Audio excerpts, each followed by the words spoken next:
The Air Force has been accused from time to time of hiding information about UFO. What do you have to say to that? Well, these charges are absolutely untrue. Actually, the United States Air Force releases statistics on the UFO phenomena through the Department of Defense press desk periodically, and we've always honored accredited media when they want to investigate a given specific sighting.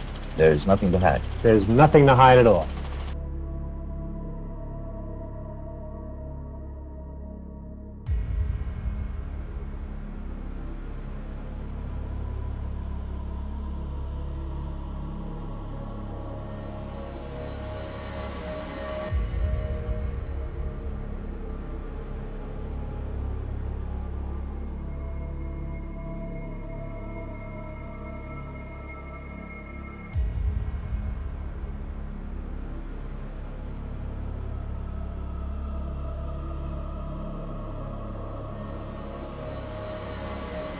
So this was probably approximately about 1989, 1990 when I had my first experience. I was really young.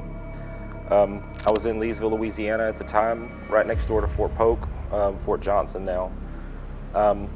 And for some reason, and I tell this story strangely because it's kind of weird, for some reason I decided to go on my back porch to use the restroom. I went to the back porch to pee for some weird reason. And it was the scariest decision that I ever made as a child. As I'm standing there, it's a very hard feeling to describe, but I felt like I was not alone. And then I turned around, there's this huge oak tree that's kind of sitting like on top of the land before it goes down into Mill Creek. And when I turned around, it was about a 7 or 8 foot black being. Skinny arms, skinny legs, but I could only see about half of this thing. As soon as I turned around and I saw it, I didn't really know how to react. And then I just went into full panic mode. I ran into my house. I tried to get underneath my bed. I tried to get away from it as much as I can. My mom and my aunt were there. They did everything they could to try to figure out what was going on. I mean, I was just in a panic.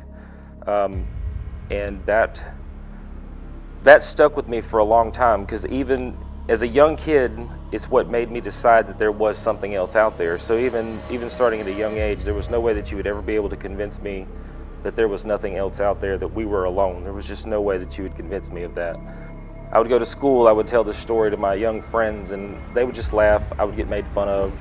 You know, it just was what it was. Even telling this story now, even through the years, for the few people that I've told it to, it's been a lot of ridicule that comes with it. It really is, because people really don't believe it.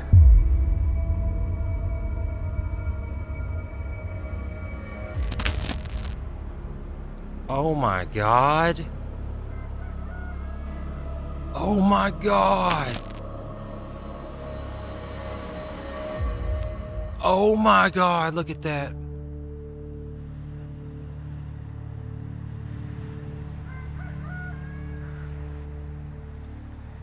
What is that?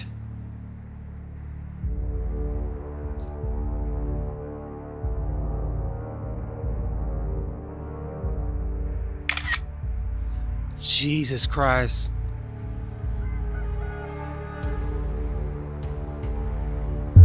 I've only seen craft a handful of times in my life. Most of the time it was at night. Most of the time it was on a lake, Anacoca Lake to be specific.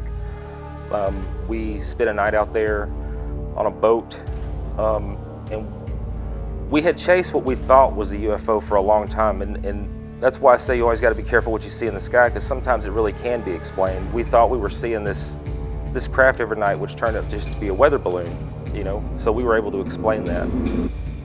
But there was another night that we were out there looking, and we were sitting in this boat, and there was, at first it was just one, like, I mean, I can't describe it any, it's just like a ball of light maybe. It was like a ball of light, and it just kept zipping across the sky, and we became fascinated with this.